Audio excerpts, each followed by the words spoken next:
Hello, Darshan Maharaja here. As you know, NDP has been going hammer and tongs after the big corporate chains of grocery stores.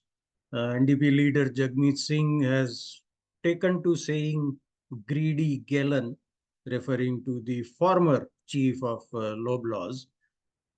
Interestingly, NDP or Jagmeet Singh's messaging doesn't normally include the other big grocery chains, and notably Metro, for which I understand his brother, Gurratan Singh, is a consultant. Probably that's a euphemism for lobbyist. But yesterday, this took a different turn for me. So I thought maybe I'll share my views with you. NDP put out a message saying our plan will force corporate grocery chains to lower the price of essential foods. If they refuse, face a price cap. The vote is today. They had presented a measure in parliament and there was going to be a vote.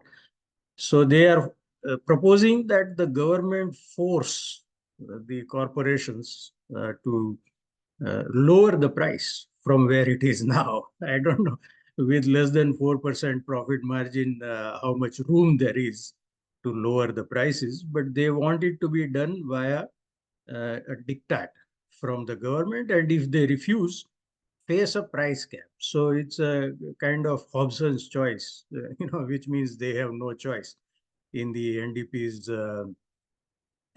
paradigm. You can call it that.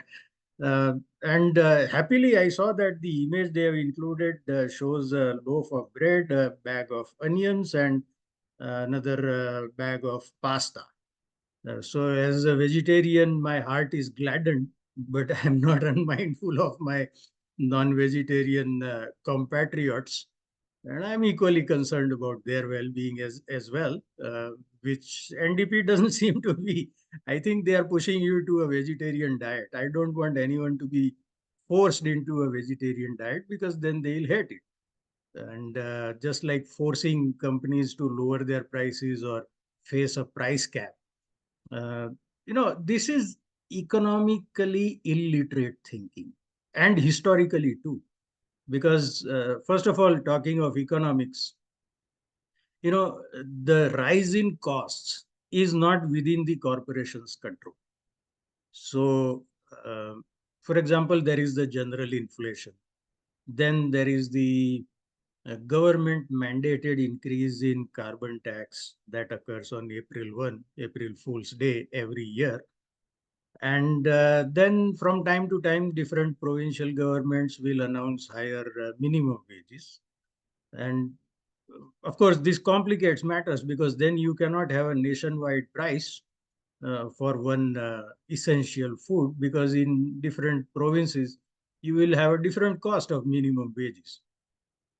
So all these things considered, probably, their solution would be for the government to then again be involved in deciding what the higher uh, price, accounting for inflation and all the cost increases, should be. So you are heading towards a command economy or central planning.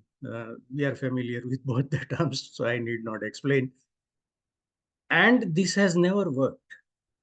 First of all, when the businesses can't control costs, but they cannot charge more than the dictated price, then their option would be to stop selling a product that is unviable for them at 4% or less profit margin. A lot of products are going to be headed in that direction if NDP's desire is implemented. So you will have empty store shelves. We have seen this coming to history now, moving from economics. We have seen this happen enough number of times to learn the lesson, but the old adage that the only thing humans have to learn from history is that humans have never learned from history. That comes to mind. And, just like, I mean, it's painful to witness that phenomenon happening right in front of your eyes and in the political arena of the country where you live. So that has never worked. It has led to empty store shelves. There is nothing to buy. And then, because, food essentials is something that people will have to buy, there will be a black market. I have seen that.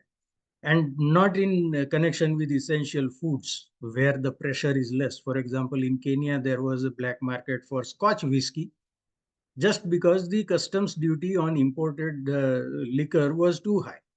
So Scotch whiskey was too expensive for a lot of people. But then there was a well organized smuggling operation whereby they entered the black market. Now, Scotch whiskey is something that many of us can live without, but bread and onions and pasta and even meat and everything else, we cannot do without. We have to eat. So there will be an even more roaring black market in that. Probably it will happen um, out in the open, just as the labor market impact assessments are being openly sold. They are even advertised on Facebook groups for foreign nationals to get jobs in Canada because we are supposed to have a labor shortage.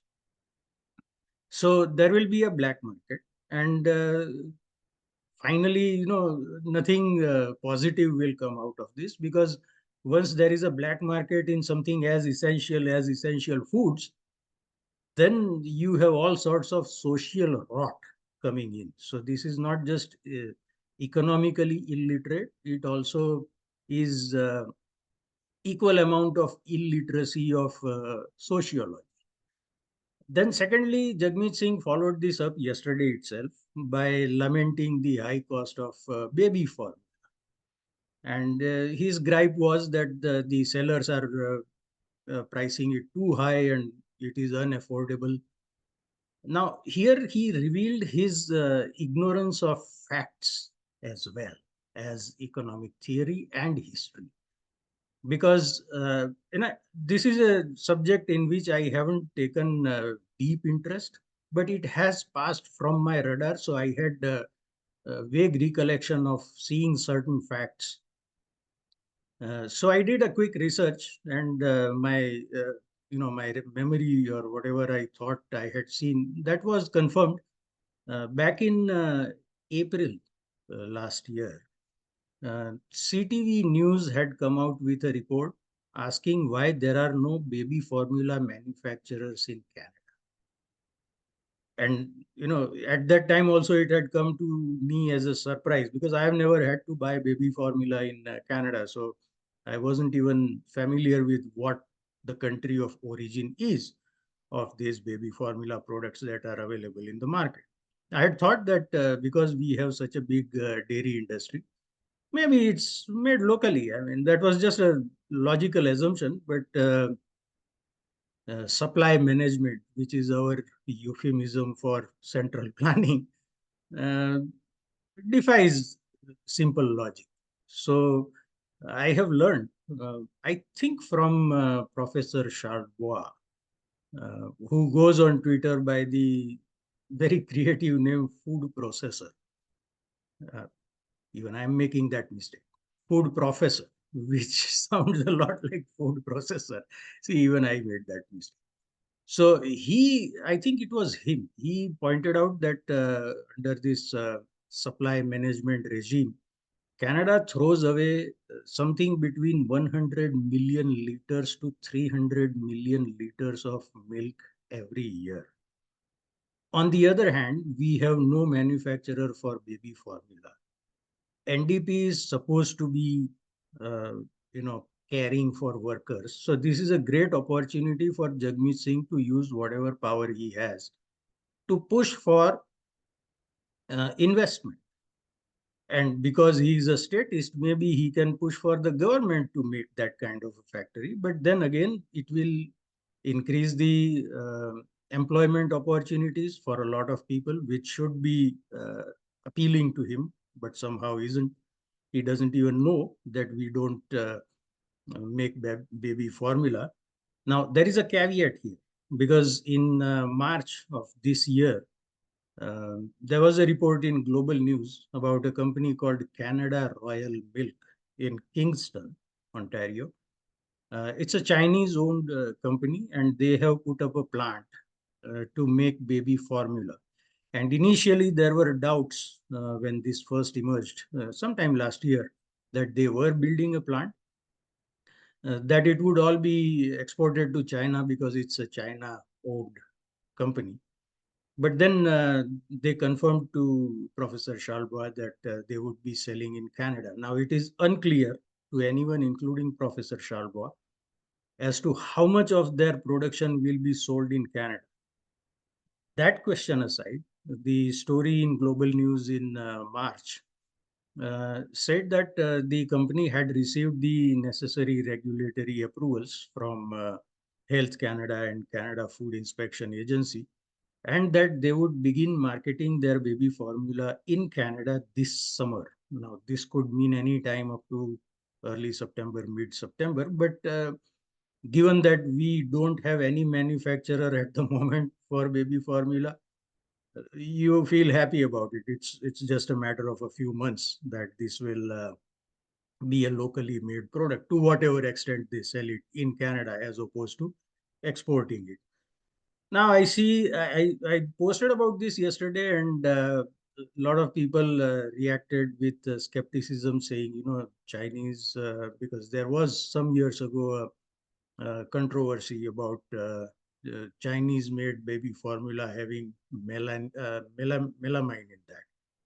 I don't know how far that was true. I remember seeing the reports, but I'm not sure what the final outcome of the investigation on that was.